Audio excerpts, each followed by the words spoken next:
going to do today is I'm going to show you the process. Now, what you probably haven't seen very much is an actual Ortholab and the software we use. Because of HIPAA, I can't show the patient names. So either you got to create a whole new account with fake patient names and stuff like that, which is a pain in the butt. Nobody goes through that issue. But I really wanted to show you my screen, what I look at every day on the computer to check in cases and get them printed.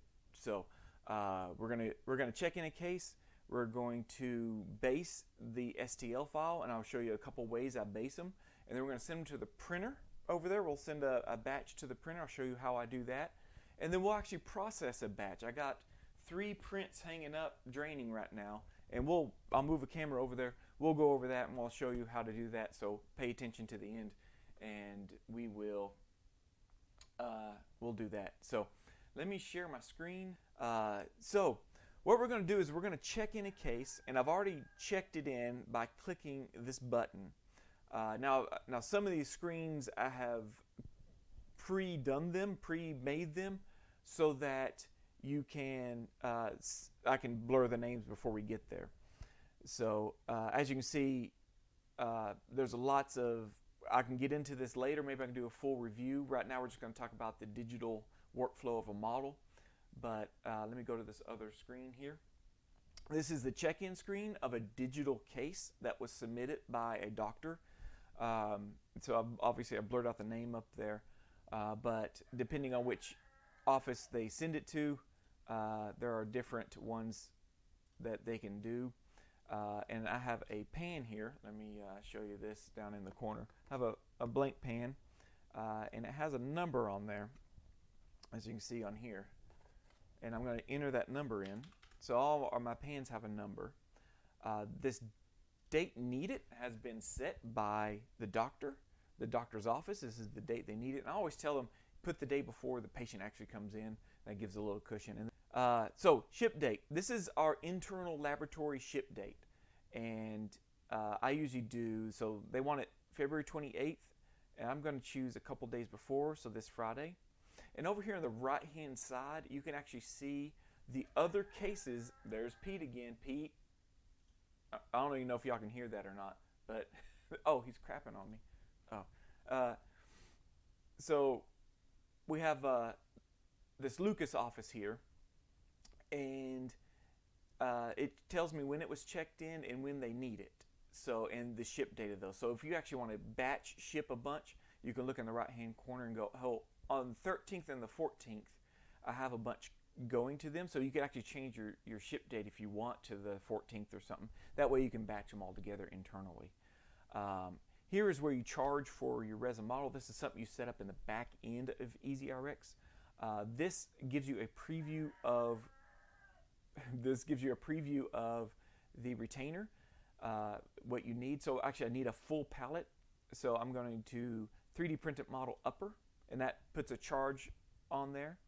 And if you notice, and so the doctors that use the iTero scanner, it integrates with Easyrx, so they can fill out the script, and then it shows the most recent iTero scans, and they can just attach the iTero scan to the patient, and then Easyrx in the back end imports those models from mylinetech.com and then submits it to me, and I get all the models and pictures and stuff.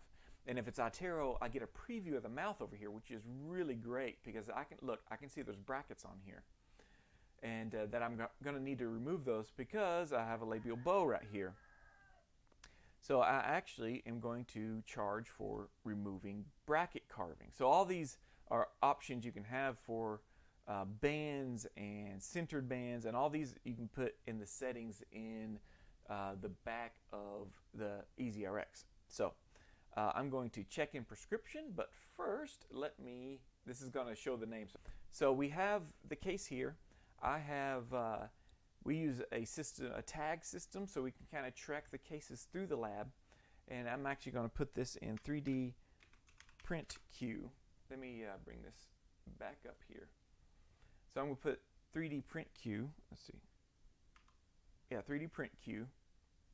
And I'm actually going to send this to the auto base. So ABR, auto bracket removal and auto basing service. So that way it tells me, and so I now have these tags up here that tell me what this is, and I can track it through there. So I can actually pull up a list of all the tags in my 3D print queue. So let me show you this up here, and I might have to tilt my, but up here, you see I have a 3D print queue. I have, after my wife checks in cases, she actually puts them on the shelf that tells me, hey, I'm ready to, you need to print these, because there's no models in these right now.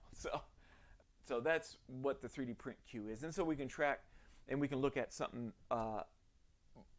when we need to look up a case or something, we can kind of tell by the tags where it's at. So after I send it to the printer, I'm actually going to tag it whichever printer I sent to. So then we kind of know, oh, it's been to the 3D print queue, it's been to the printer. And you can also do this with wire bending, the acrylic area, and you can just follow in there. And also the doctor can see those tags. Now there's an overall progress up here. Submit it February 7th, checked in at the lab the 10th, which is today. Whenever I scan it out at the end, and there'll be another video, this actually gives me a barcode. When I scan it out at the end, it will actually give me a, it'll put it as complete, and when I do end of day, at the end of the day, it'll do it as shipped, and you can see each day. Now this is, the doctor can see this too, so they can kind of see the progress, and you can actually see the smaller progress in the tags below. So let's print this. I'm going to, actually, let me change to different camera real quick, just in case this shows. I'm going to click over here, 3D Command Center. Okay, I just need to blur one thing, so let me turn that on real quick. Okay. And so I knew this would take, y'all gotta be patient with me as I try to blur, try to be HIPAA compliant here, but I really want to show everybody, what this really looks like. So I can actually share my screen now. So this is the 3D Command Center. If I went back to here, no, it changed things on me. So anyway, I go back to 3D Command Center. It was in that lower left column of the prescription, and it actually gives me this. So if I do request, I get two options. Notice it had brackets, so I'm going to say automatic bracket removal, and this will send it to a AI server off-site, and it will look for brackets and remove them, make it smooth. It does probably a 90% job of really good job if it's clear of gums and stuff and the wires are taken out. It does a really good job. I'm going to request automatic basing. Again, I need a full palette. My trim margin, that has to do with aligners, so I'm just going to leave that. Base height is standard 1 millimeter, and that's how tall you want it. You do have options of thinnest, and then I just do a standard. Gives me a little bit of wiggle room with the name and stuff. So thickness of the walls is 3. I like that. And then I want to add drain holes, and I'm going to remove that because y'all can see that. And I'm going to put 120 as the base name. So I'm going to hit request. So that's going to send that to the servers to remove the brackets and then base it automatically. I don't have to touch it. Now, it can come back in an error in a little bit, and it will give me a problem with, sometimes it's about 70-80% accurate. It doesn't like lowers as much as it likes upper, so I chose an upper, so hopefully it'll do it and won't give me an error. If it gives me an error, then I get to show you how I do how to do it manually, which is a cool feature too, and it's how we used to do it all the time. So let me again show this screen. I got to go back. I'm going to click the back arrow and go back to the thing here. Let me. So up here in this right corner, hopefully you can see it. Right here is a print button, and that I'm going to print the paper, and that is trying to send it to my Zebra printer. Here we go. And Come on. I'm using a new browser, so it's actually kind of slow on me. There we go. All right. So this will print a full page. That's a full page 8 by 11 for the script. I'm actually going to do landscape, and I'm going to scale this down. I'll show you what I mean. I'm going to start with 75, and I'm going to lower it. See, it's 2 pages. I'm going to keep shrinking it until I'm going to remove the headers. So I'm going to have it print on half the page. I'll show you in a minute. Let me send this to the printer, and cross our fingers, it'll print. And oh, my printer is low on ink. Wonderful. All right, let's go back to the screen here. And so I have now tagged it. I have printed it. Again, this process goes really quick. And then I send it to the 3D Command Center, which is auto base. Now this is an extra. What would I call this? An extra step, an extra cost module. So I hear that printing. I'm going to grab that real quick, and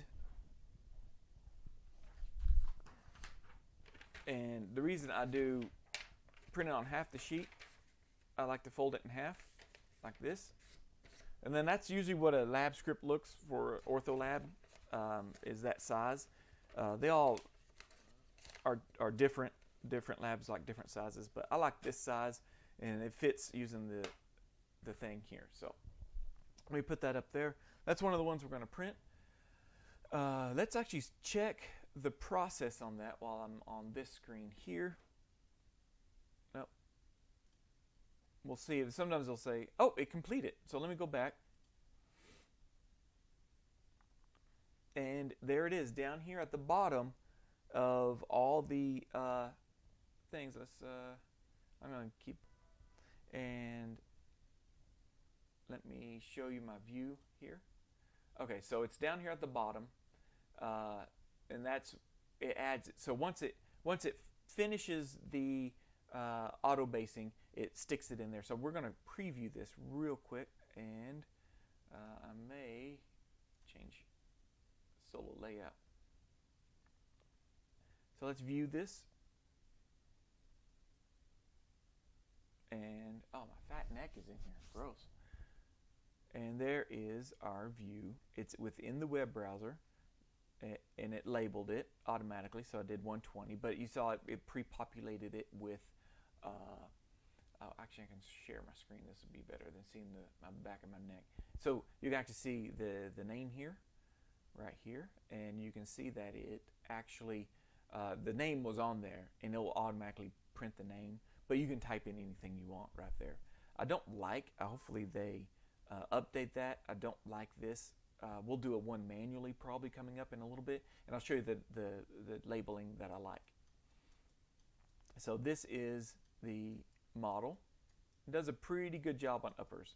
Sometimes it gets the occlusion wrong, and this is at a weird angle. So, all right, that is it for that. All right, so that's checking it in. My wife actually checks those in, and let me change my screen here. My wife actually checks those in, sends them to the auto base, and then puts them on my shelf. And then when I'm ready to print, I have another screen here. All right, so this is the STL print list, and to get to here, you actually click here. You actually click here, STL 3D. There's your 3D Command Center. But if you click it within the script, it actually takes it just to that patient. If I click the 3D Command Center, it'll be every single scan that's in the system. So you have to do some filters to try to find. And so the screen we're on is View STL Print List. So we're at the point where the wife has checked in a case, the front desk guy or girl checked in a case. They put them in your 3D print queue, and now I'm ready to print. So I like to print 6 at a time. We can discuss this later, but the 3D printers I use, I like to print them flat on their base, and I can fit about 6 in there. So I usually grab a stack of 6 on here. Get my mouse over on the right screen. So up here I do have what I think will be 6 that I can choose from. So I'm going to try to find these. Oh, my screen just fell. That's too heavy. So, all right. So the first thing I do is I take them, I look at what they are, I look at the name here. So I'm going to look, and here is this one and this one. All right. I'm not going to get to. So I'm going to set that over here. I got those two selected. I have this one we just did select it, and that is that left-hand side over here. Let me share here. So that's that left-hand side. I'm selecting the ones I want to print. So we have one here. I don't know if I'm going to have both of them or not. Sometimes, like I said, sometimes it rejects the lower, and we'll have to go in here and do those by hand, and that's fine. Oh, I got it. This is the upper jaw scan.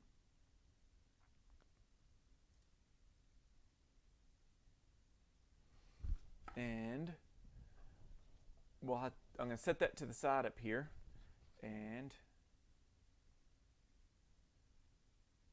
grab my next one. I'm trying to not say these names out loud. Usually they're in here close together. I don't see it. Here we go. So I have 1, 2, 3, 4, 5. All right. I'm going to put this one over here. You got to do an organization, or else you're going to get off. So I take the 6 I'm going to try to print. I put them here, and then as I click them off on this side over here, I put them on my left-hand side, and so I know I do have these clicked. This one I'm going to have to redo the lower, and we'll do those manually, which works out perfect. I'll show you how I manually base these. So this column right here, let me share my screen. This column right here is printed, so I'm actually going to mark these as printed. That means I have sent them to the printer. So as you can see, the more digital you do, the longer your list is going to be here. And what this does, it removes your printed ones over here. So if you do this, if you click this check mark here, it will filter out all the what would you call that? Filter out all the ones you've already printed. I don't know why I'm lost my mind. And then usually there is a blue box right here, and I got to go turn that on, which actually lets me show you how to turn that on. So let me get out of this screen. All right, and actually, so you're going to go to Configure. At the top, you're going to go down to Third-Party Integrations, and you scroll down to Formlabs Preform, and that's one of the reasons I chose Formlabs, is because I knew it integrated with Easyrx, and I'll show you why this is such a cool trick.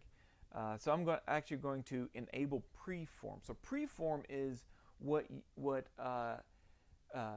is the nesting software for Formlabs, and it does a really good job. So I've activated that now. So I'm actually going to go back to my STL Print list. I got to redo this. So like I said, it usually goes faster. So let me get this checked off real quick while I'm in this screen here. So you notice all these check marks here. There's a bunch of check marks. If I click this up here, show only models not printed, it will remove all the ones that I've already sent to the printer. So it makes your list shorter and it's easier to use. So let's, I'm going to do a real quick. So a handy thing is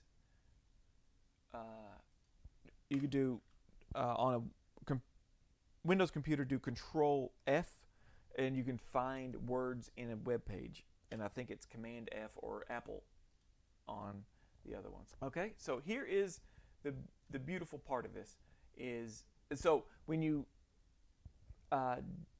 activate it, it'll download something that you have to install. I forgot, you saw that download there, and I just cleared it.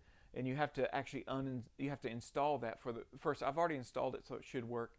but you have to actually install it first to get this for your web browser, Easyrx web browser, to talk to your Preform or your nesting software that Easyrx integrates with. So that's why that thing downloaded. And I've already downloaded it for another browser. Hopefully this will work. But once I have these all checked and I have print it checked, I'm going to click this button.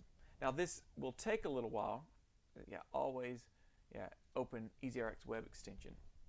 I always set it to always. That never pops up anymore. So once I click that, it's going to start downloading in the background all those models, not to my hard drive, but like to my RAM. So it's good to have a computer with a lot of RAM. And then eventually it's going to open Preform. So I open Preform, and it's going to throw those models into Preform. I just love this feature. It is a great feature. And so there are no models being downloaded to your computer. It's downloaded to your RAM temporarily and then put into the Preform nesting software.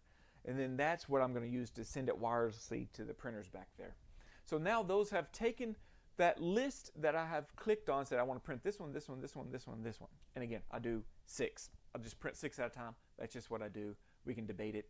You can print vertically if you want. I'm scared to. But by the time it takes to print 12 vertically, I can print 6 and already be working on them while the next 6 prints. So Formlabs aren't the fastest. They're pretty reliable. And then with the right Formlabs with the new draft resin that's come out, they've gotten pretty fast. And that Form 3 is about twice as fast as the Form 2. So they're coming along. So it's opened up. So it downloaded those to my RAM on my computer. It opened up Preform, and it's putting it into my nesting software called Preform. And now it's asking, do I want to repair? I'll always say yes. So Preform is any holes or extra bits or whatever, it's repairing those. So this is my nesting software right here. And so this is my nesting software. And actually, I got to put one more in here. Actually, let's see if we can fit these and see if I got enough room for another one.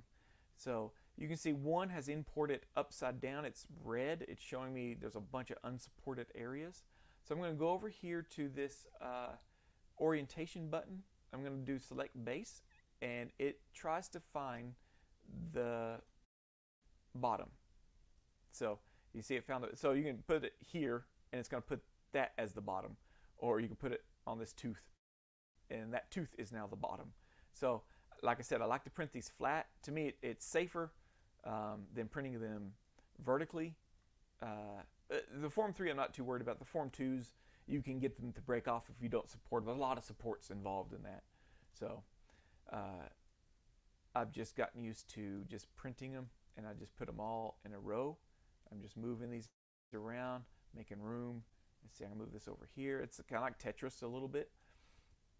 So it looks like I might have enough depending on how big that other lower is that I need to do. But first thing we're going to do is I'm going to select this printer over here. So I have, hopefully it's online. Yeah, it is. So if you don't know anything about Formlabs, instead of a serial number, they use animal names. So I have Zenio Goshawk and Skitty Rook and Profuse Tarsier. The one that's broken is Enormous Weasel. It's the best name I've ever had for a printer, Enormous Weasel. But so I'm going to choose Zenio Goshawk. That is the Form 3. So it is actually Form 3B, as you can see here. And then these are all the resins you can choose from. So the Form 3 does a lot more. So if I choose the Form 2, obviously it reduces it down.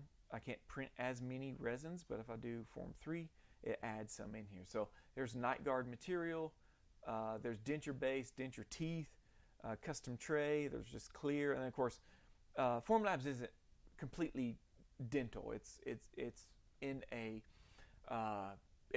every industry, a lot of engineering and architecture and biomedical stuff.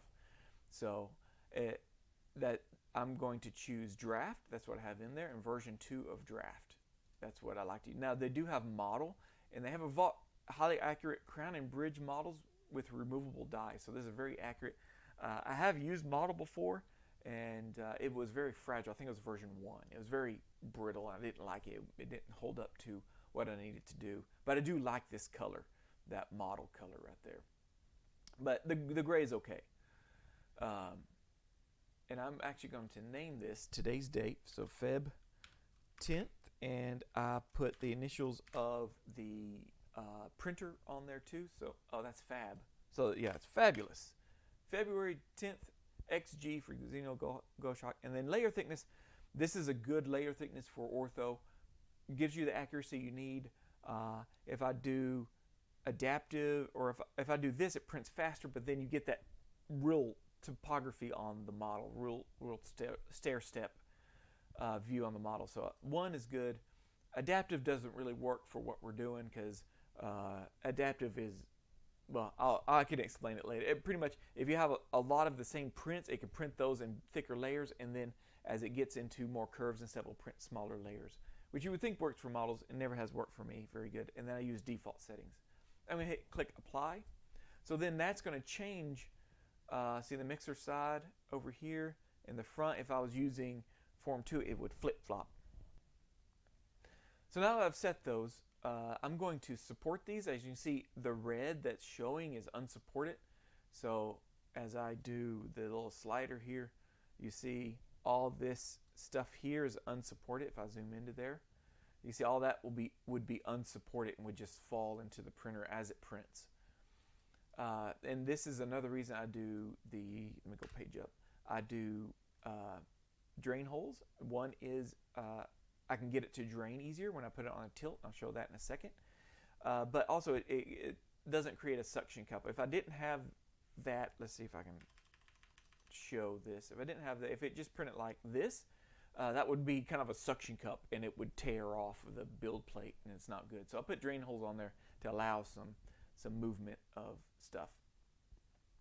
So I'm actually going to select all of these, and I print directly. I don't do a base. So a raft would be, it lifts it up off the model, puts it on the raft, and then does supports, and you can do that if you want. It just takes longer to print. I like to print directly on the bed, and then I auto-generate all my supports. So it's actually auto-generating. So they've been supported. Now you can see there are supports right here. And let me do a page up. So this is the very first print, and you can see all the supports that are under there now.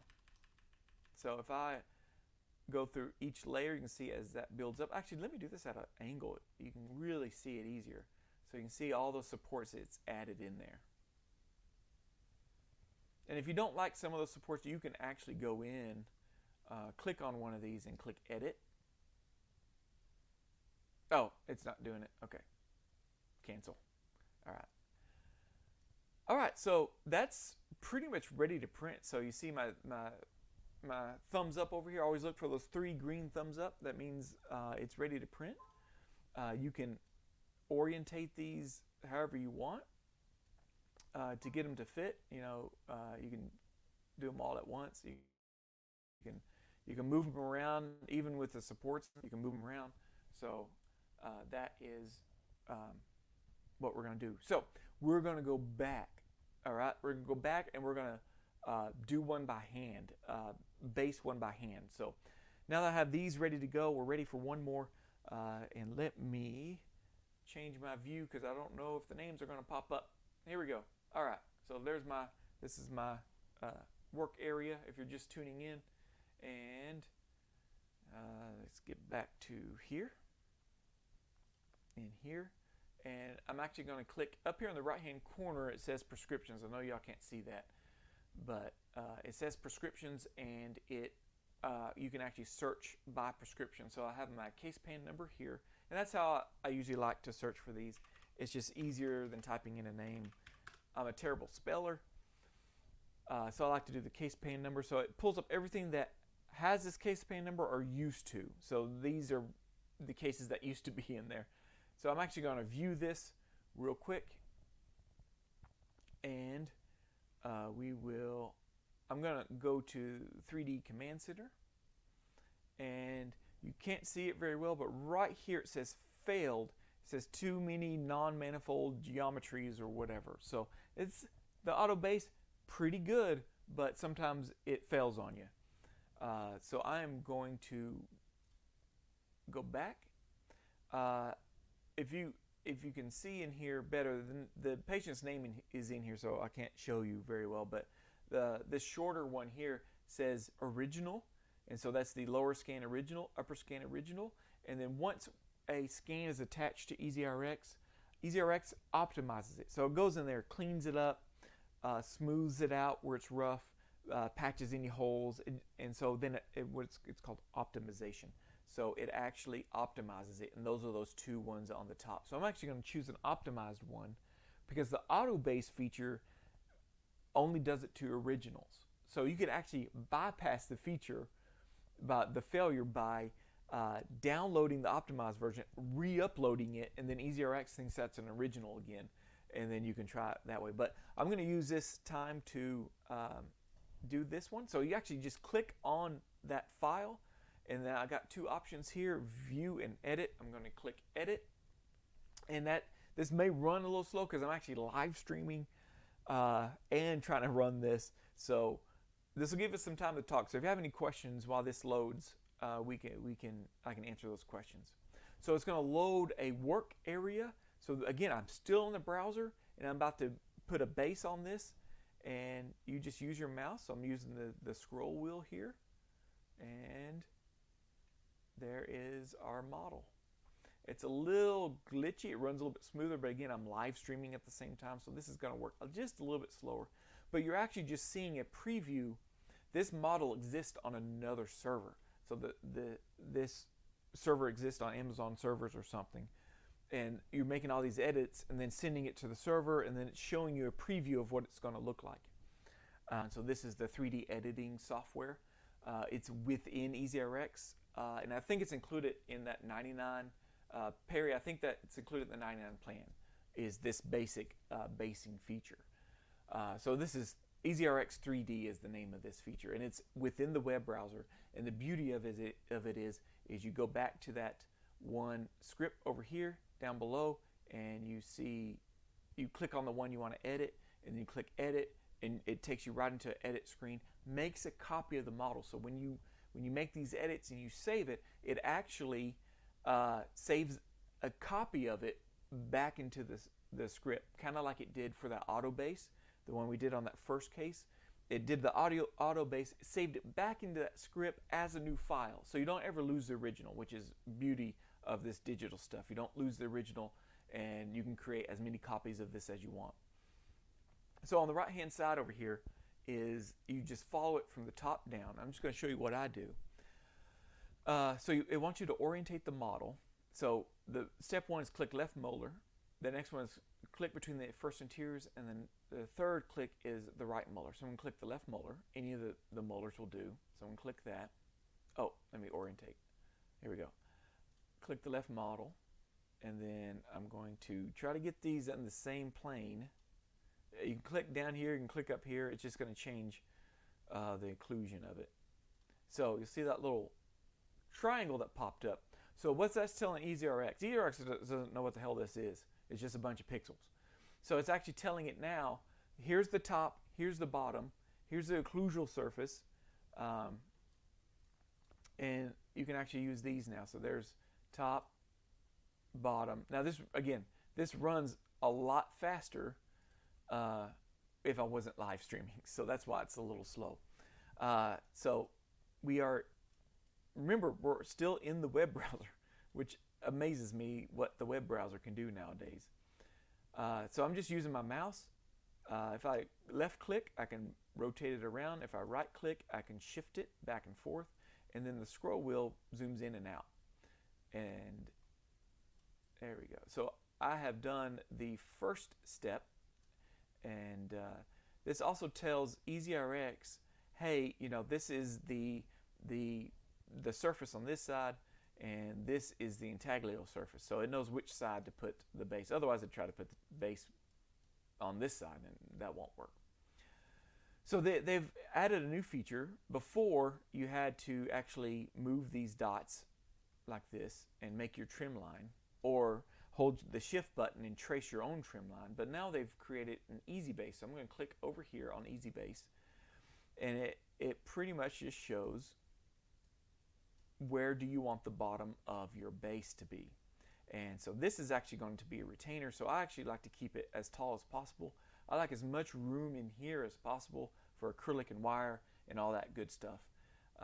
If you're going to do a horseshoe for like an Essex retainer, you could bring it up high and just have the teeth, just have that horseshoe shape. Actually, it's cutting that off, so I would bring it down. And it'll cut off everything on this side and keep everything on that side. So let me get this back here. And so I'm going to lower this a bit. There we go. And so it will actually fill in straight down all the areas that don't have any scans. So let's do, okay, so I did easy base, and I always do hollow models, just helps save on resin, and it prints faster. Base height, for the lowers, I like to do a little 2mm cushion to keep it thicker and a little stronger. Upper models, I do thinnest. Wall thickness, I click 3mm, and then I like to add 3 large drain holes. And of course, there's chamfer base, and that adds a little ledge at the back where you can pop these off. I tend to pop them off okay without it. And I'm going to click add base. Now this does take a little bit of time. So it's finished now. So let's take a look, make sure it did a good job. There we go. I got my 3 drain holes, and it has filled in the areas that we didn't get a scan. So this would be where we'd have to go back to the assistant or the doctor and go, hey, can you try to capture here? I don't put the acrylic all the way back here on this one, probably right here, so I'm not too worried about it. But otherwise, it looks pretty good. So I did get a question on one of my YouTube shorts where I was using the new build platform that has a pop-off feature. Talking about names. I think it was Perry. Was it Perry that you asked this? How do I do my names? It's in this program. I don't have to export it to another program, put the name on it, export it back, blah, blah, blah. It's all in here. And so here you can add a label. I'm not going to add a patient name. Right here, it is pulling info from the Easyrx script that's already been put in there by the doctor. So any misspellings, any problems with legibility, taken care of by Easyrx. So this actually pulls in the data. You don't have to type anything if you don't want to. So I'm actually going to do RxID, and I'm going to do patient initials on this. And I'm going to choose regular font size. You can do large or auto, and it'll however much you stretch it out, it'll get bigger. But regular's been good. I like emboss. I'm going to show you why in a minute. And you can actually put 2 labels on there. So you can put, I used to put like the name on one side and the bin number on the other. But now I'm putting it all in one. I don't have to do it twice. So you got these 2 little handles here, and you can move it around. And again, there's no mixing up the name in the model. Remember, I'm within the script in Easyrx. So it pulls the name, or in this case, the prescription number from Easyrx. If I don't like that, if I want the patient initials and the bin number, I'll just check that, position the first label. And I usually just choose the same size. So there we go. That actually looks like an AM station, but and you can move it around, make it level, and then you just click add label. So now it's going to go through. Again, this is doing it on another server, not on your computer. So you don't have to have a super fast computer. They do recommend a lot of RAM because a lot of this is happening in the RAM also, showing you a preview. So it's almost like a window into their powerful servers that are doing this. So that is, so again, have a drink ready while you're waiting on this. Now, a trick I do, now when I used to, before they did the auto basing, I would actually have both screens going. I'd have one web browser like Chrome or Firefox or Brave or something, and then I have Chrome or Firefox or Brave, a different one, so it's not using the same web browser. I'd have it over here, and as I'm waiting on this to process, I start another one over here. And then while I'm waiting on that, I finish this up, and I just go back and forth, and you can get a lot done while you're doing it. But now that they've come out with the auto basing, and it does about 70 or 80% good job. I rarely, like this one, I have to do the lower, and it's fine. It doesn't take too long.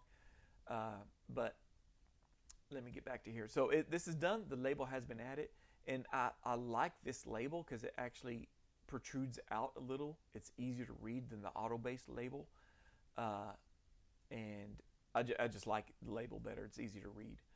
Then you can actually take a Sharpie or something. You can actually mark over it and really bring those out.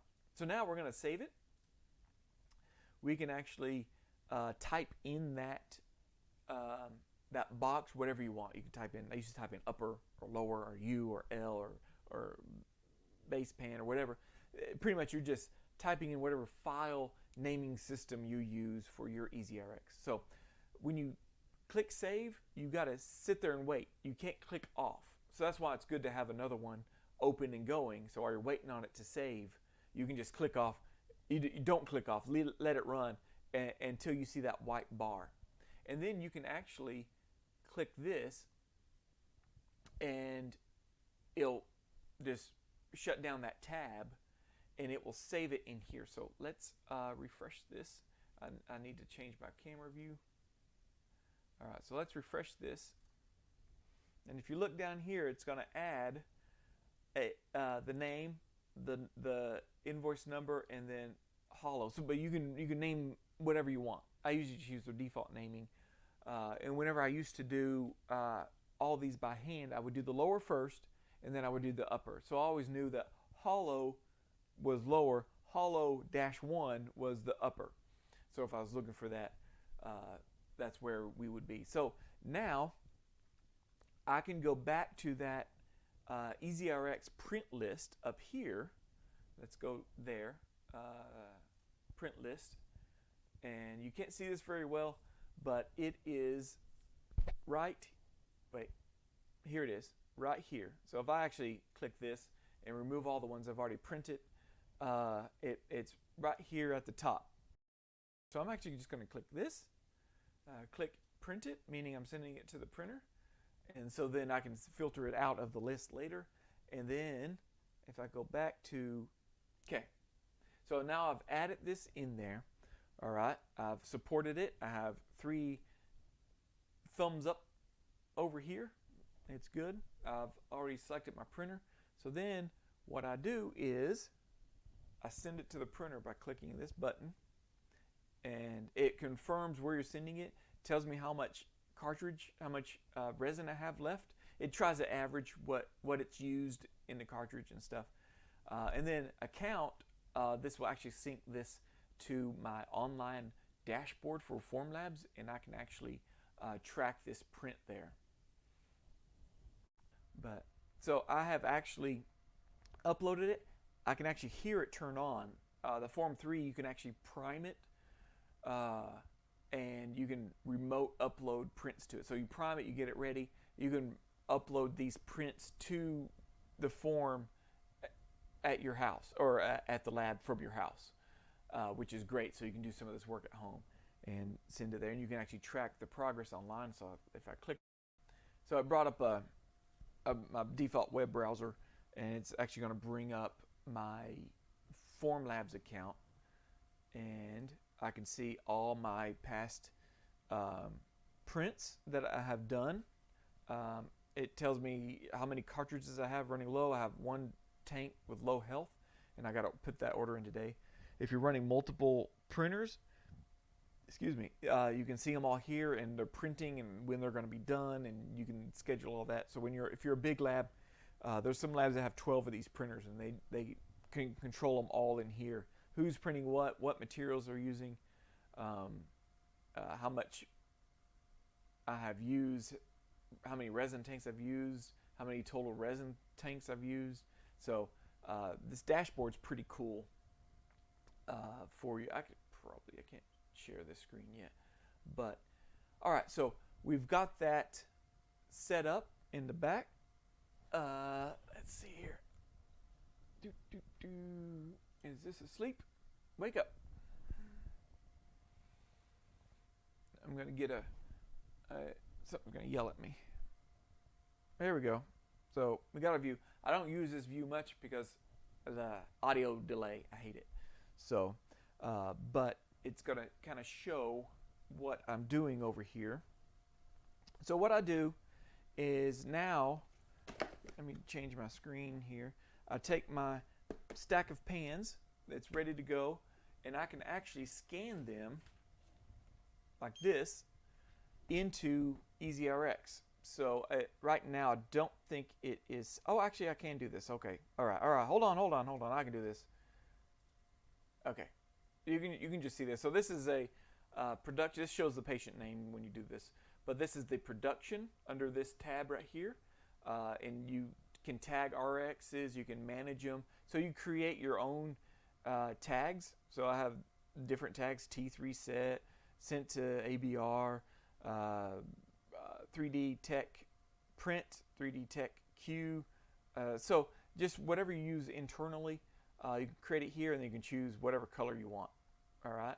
So I'm going to tag an RX, and I'm actually going to choose. This is going to Xenial Hawk 3D printer, and then I'm going to click in here, and I'm going to scan.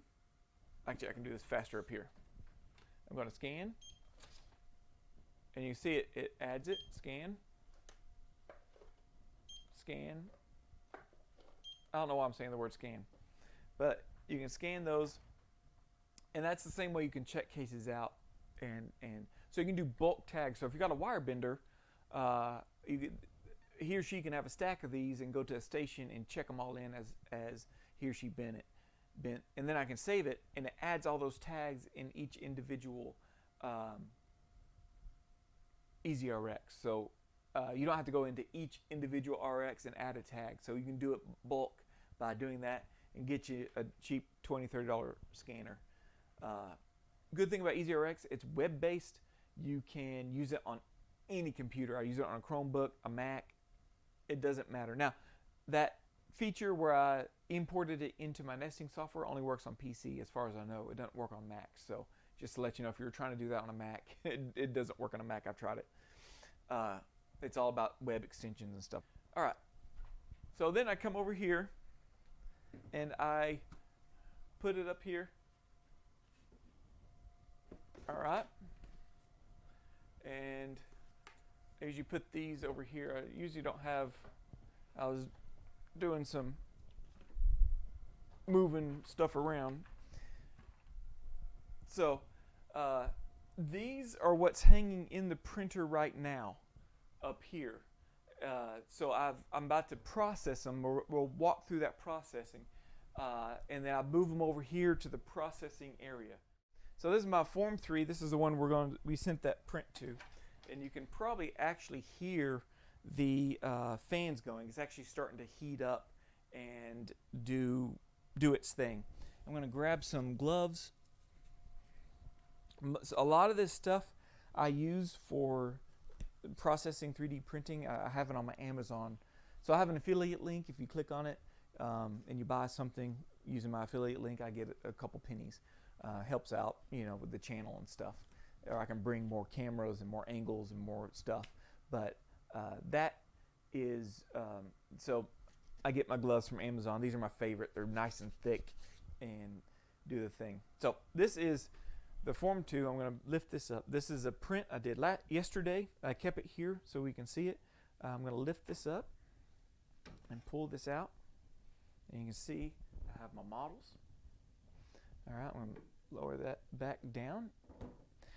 This is the new Form 2 build. It's got these handles here, and it's really cool. I'm going to show you when I get over here. This is my processing area. Nothing fancy.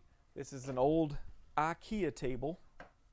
I'm actually going to let this drain just a bit while we talk. All right. And speaking of draining, let me show you. So remember those drain holes? There's usually a drain hole in the middle of each tooth. So if I lean it this way, it will actually drain extra resin. The more resin I can drain out of this and keep out of my alcohol wash, the better. So let's go to these Form 2s. So this is the classic way. These are this is my Form 2, and actually it doesn't finish printing like that. It actually finishes like this. So that's what you get when it's done printing. But I bought this on Amazon. I meant to put a link. If I remember, I'll put a link in the description below later. But this is a little drain tool made just for Form 2 and Form 3. And you take the model off, and you slide this on and slide that on, and it drains it out of 45, and it drips back into the resin pan. So it saves a lot of resin. Now remember, I just told you that there's drain holes in here. I don't know if you can see that. There's drain holes in the front. So if I actually rotate this, and I call it the wiper side, if I rotate those to the wiper side and I tilt it, it'll drain like that, and all that on the inside will drain out. But you can see how clean this is because I was able to tilt it. It's actually really clean. Keeps things clean, in other words. So let me put this back on here. Okay, so the very cool feature of the Form 2. Now the other ones you have to scrape these off one at a time. But this is the new Build Plate 2. It's $220 something. It's expensive, but I think well worth it. I actually will take this, right? Oh, look at all that resin it drained out. So all that resin now is not going to go into my alcohol bath, which will shorten the life of the alcohol bath. So I'm going to take these two things and see if I can do them in one. Ready? All right, got them off of there. Gotta love it. So I'm going to actually flip these over and just let the paper towel wick away any extra resin. I don't, like I said, it's a theme here. I don't like a lot of resin. I can get about 80 washes or so in this before I have to replace it. When the models come out and they're still sticky and tacky, I usually have to then change it out. So I am going to clean this up, and it's just a matter of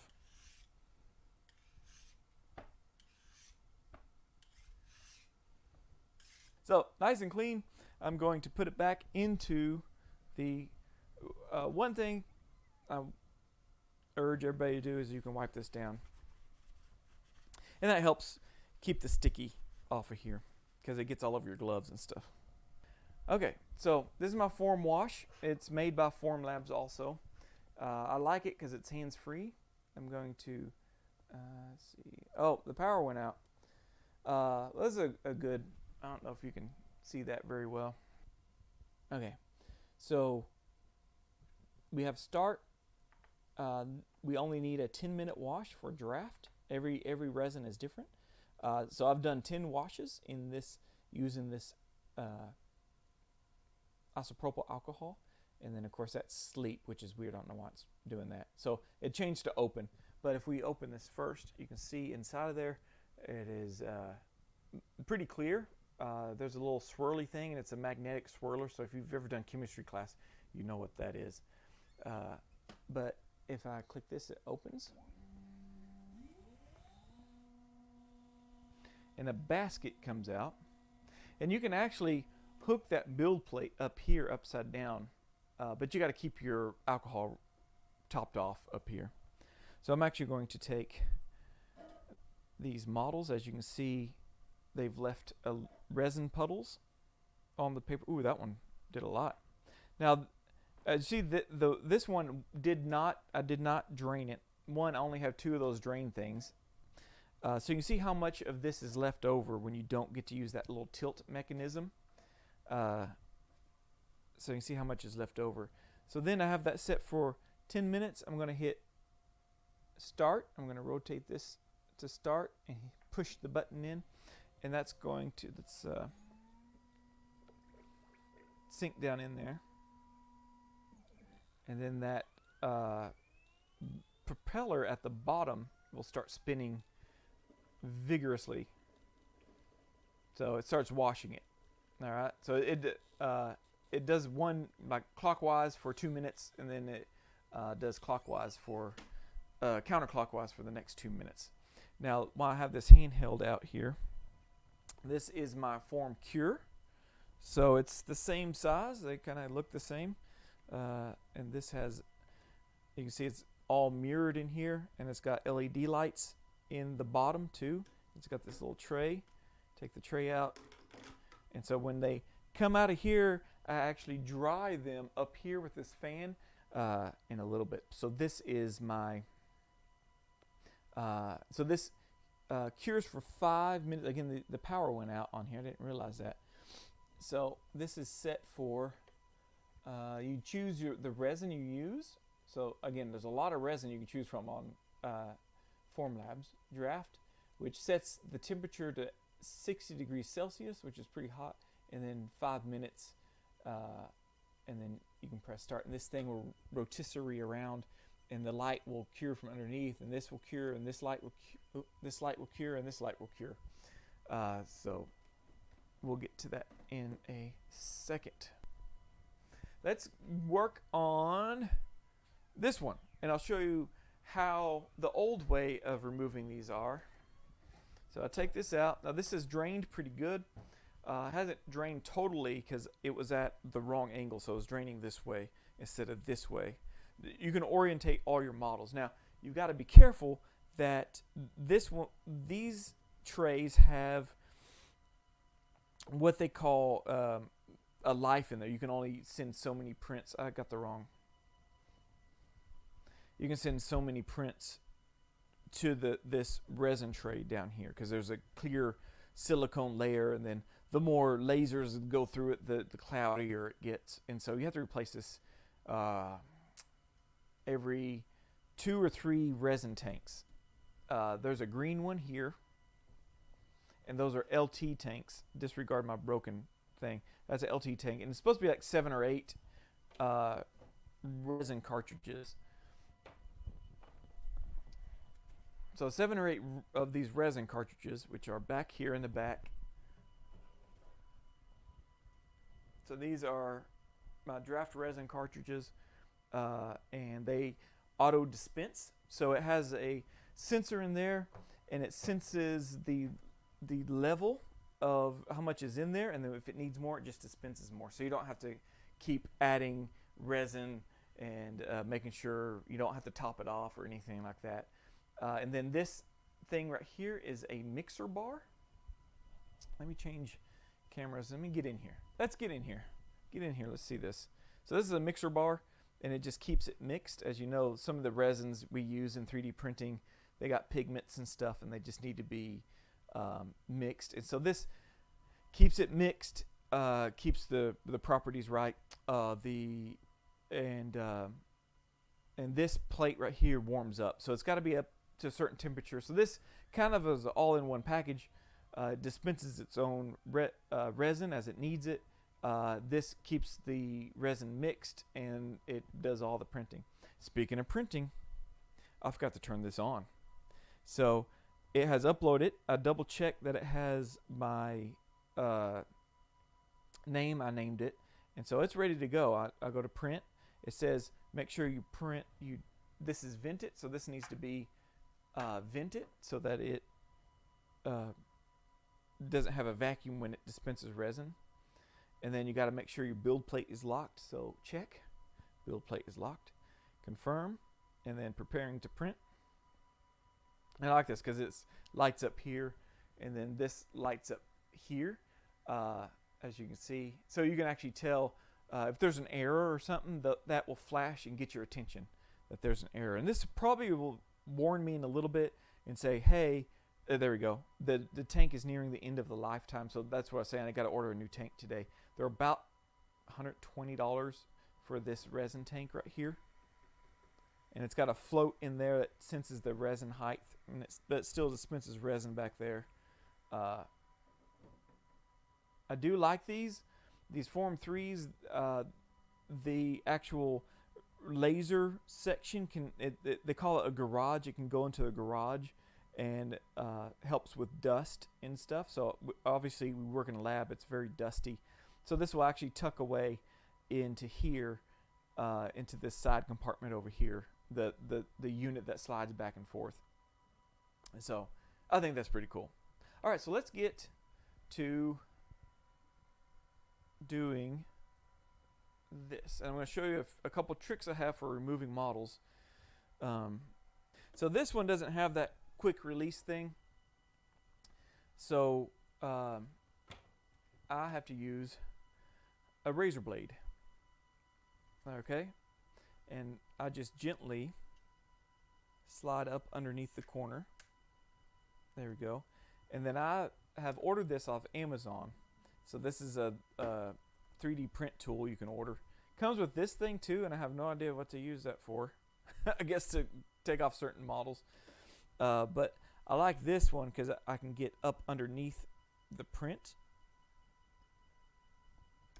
like that and slide it off without breaking. So you do have, the only bad thing about this is I can't start it. I have to start it with the razor blade. So you got to go through a couple tools here. So slide that.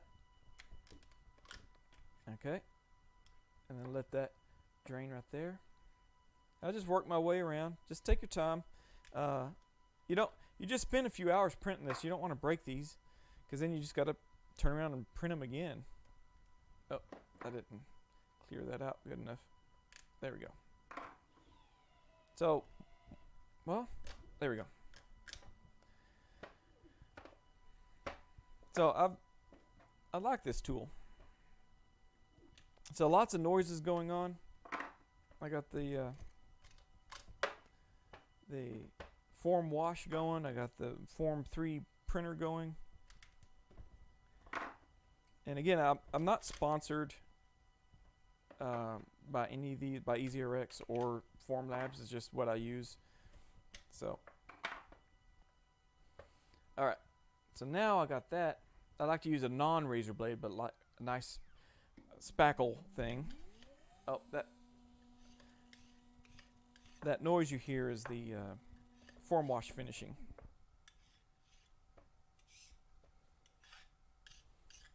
Now you don't have to, but they told me if it's going back in the same printer with the same resin, you don't have to clean it with alcohol, but it just helps aid in keeping the sticky down. And I'm just going to put this back. You don't want the alcohol dripping off, obviously. The bad thing is you do go through a lot of paper towels. Get a paper towel here.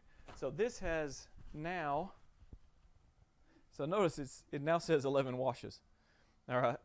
So, and it's raised up out of the alcohol. Now that's the key feature I wanted. I wanted to set it and forget it. I didn't want to have to come back.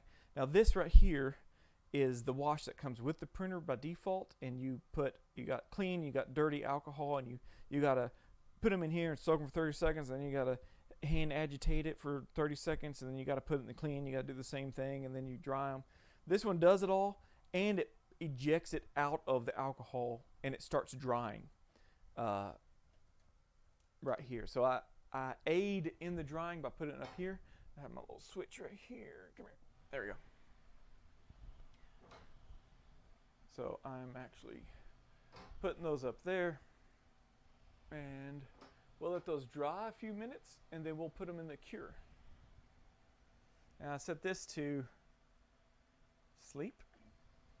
Oh, wait, I didn't want that. Yeah. I got to put these in there. So then I just go to the next step. Put these in here. Let me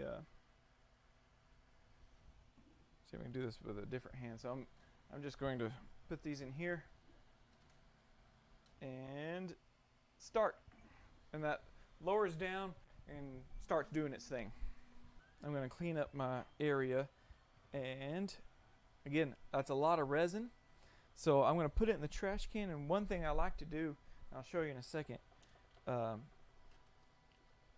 make sure you clean all your tools. You do not want them to be sticky. That is annoying. This little build, this plastic thing, comes with the 3D printer when you buy it, especially the first one you buy, I think. Maybe. When I bought the Form 2, that's why it's all broken and stuff. I've definitely abused it, but I like to be careful with all my prints and stuff, and I think this is a good pad for that. So then I clean up all my tools, put them back everywhere. And I have this cool little, where is it at? Here we go. So on my trash, when I get done, I can hover this over it. And this is a light, and it will cure the resin in the trash. So you're not throwing away uncured resin.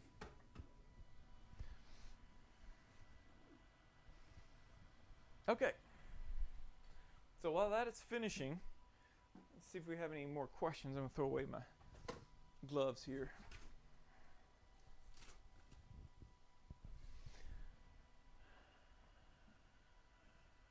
All right, so we have those going, and that's it. I mean, that is the delay is not so bad. So that is my digital workflow, start to finish. You know, no holds barred. That's everything I do. All right, and every lab is different. Hopefully, this will give you some hints and some tips, some tricks. Put your tips and tricks down below. I'm always open for more tips and tricks if you're 3D printing. But if you're new, you haven't started 3D printing, you're looking into, hopefully this video helped. Give me a thumbs up. Share it with somebody you think might be interested in this. I know we've gone long, but we're all here. So I hope that this helped everyone. If you have questions, ask them in the bottom down below. Again, I have my links down below. It is my Amazon affiliate link. Some of the tools I use there. You can look under 3D printing tools or something on my Amazon page. Formlabs discount. I think you get $500 off your Formlabs, a brand new Formlabs. And then I have a link to Easyrx, and then I have a link to my friend Steve Zara, who goes over nesting software, trying to find those problem islands that you can have in your 3D printing software. So I'm going to call it there. Again, be sure and subscribe, like if this helped, ask your questions below. If you subscribe, you'll get notifications when I go live. And again, I try to go live every Friday at noon. So again, thanks again, and I will see y'all next time.